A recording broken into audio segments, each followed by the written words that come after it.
আসসালামু আলাইকুম। এশিয়া মহাদেশের মধ্যে আয়তনে, জনসংখ্যায়, সামরিক শক্তির দিক দিয়ে ১ নম্বরে অবস্থান করেছে চীন। চীন বিশ্বের অর্থনীতিতে ২ এবং সামরিক শক্তিতে ৩ নম্বরে বর্তমানের অবস্থান। চীনের সামরিক এবং অর্থনৈতিক শক্তি যেভাবে দ্রুত বৃদ্ধি পাচ্ছে তা পশ্চিমা তথা যুক্তরাষ্ট্রের আধিপত্যের জন্য বড় ধরনের চ্যালেঞ্জ সৃষ্টি করেছে। যুক্তরাষ্ট্র তার সামরিক শ্রেষ্ঠত্ব এবং রাজত্ব যে কোনো সময় হারাতে পারে বলে তারা আশঙ্কা প্রকাশ করেছে। বর্তমানে চীন তার সামরিক শক্তি খুবই দ্রুত বৃদ্ধি করে চলেছে।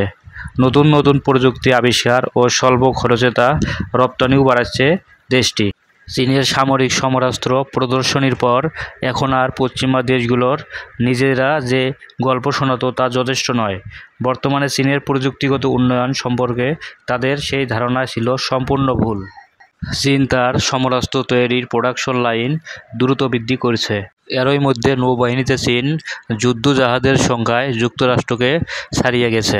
একসময় পশ্চিমা দেশগুলোর গালগল্প ছিল এমন যে চীন কেবল পশ্চিমা প্রযুক্তি নকল করে, তারা মেধাস্বত্ব চুরি করে এবং তাদের সাফল্যগুলোকে সরকারের অপচয়মূলক বলে মনে করত।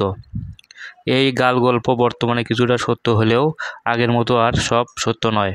বর্তমানে চীন রোবোটিক্স, বৈদ্যুতিক যান, পারমাণবিক চুল্লি, সৌরশক্তি, ড্রোন, উচ্চগতি রেলপথ ও কৃত্রিম বুদ্ধিমত্তা সত্য এআই এর মতো ক্ষেত্রে উদ্ভাবন ও প্রযুক্তিগত ক্ষেত্রে নেতৃত্বের অবস্থানে চলে গেছে। আরও সঠিকভাবে নিশ্চিত হতে হলে ৩ সেপ্টেম্বর বেইজিংয়ে অনুষ্ঠিত সামরিক কুচকাওয়াজের দিকে নজর দেওয়া যাক। ওই দিনে চীনের শক্তি প্রদর্শন এ সত্যকে প্রতিষ্ঠিত করে যে সামরিক ও প্রযুক্তিগত সাফল্য অনেক দূর এগিয়েছে দেশটি। এখন আর এ কথা বলা চলে না যে চীনের সামরিক বাহিনী কেবল অন্যদের সঙ্গে তাল মিলিয়ে চলে এবং বিদেশি সামরিক অস্ত্রশস্ত্রের নকল নকশা তৈরি করে। মোট কথা, এখন চীন নতুন নতুন গবেষণায় উদ্ভাবন করছে এবং ক্ষেত্রে তারা সফলতা পাচ্ছে। এ প্রক্রিয়ায় আঞ্চলিক সামরিক ভারসাম্য, যা বহু বছর ধরে যুক্তরাষ্ট্র ও তার মিত্রদের পক্ষে ছিল, বর্তমানে আর তা হচ্ছে না। এই পরিবর্তন অস্বীকার করার কোনো উপায় নেই। একসময় সাম্রাজ্যবাদী শক্তি ছিল জাপান। জাপান চীনাদের উপর আগ্রাসন চালাতো, যা পরে চীনা জনগণ প্রবল প্রতিরোধ গড়ে তোলে।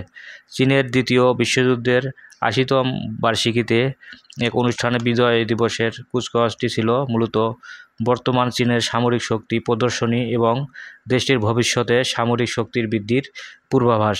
চীন সাধারণত তাদের সামরিক বাহিনীর অস্ত্রশস্ত্র গোপন রাখে, কিন্তু এবারে অনুষ্ঠানে তারা সে নিষেধাজ্ঞা তুলে নিয়েছে। এই কুচকাওয়াজের মধ্যে ছিল চীনের বিমান বাহিনী যুদ্ধজাহাজের প্রদর্শন করা।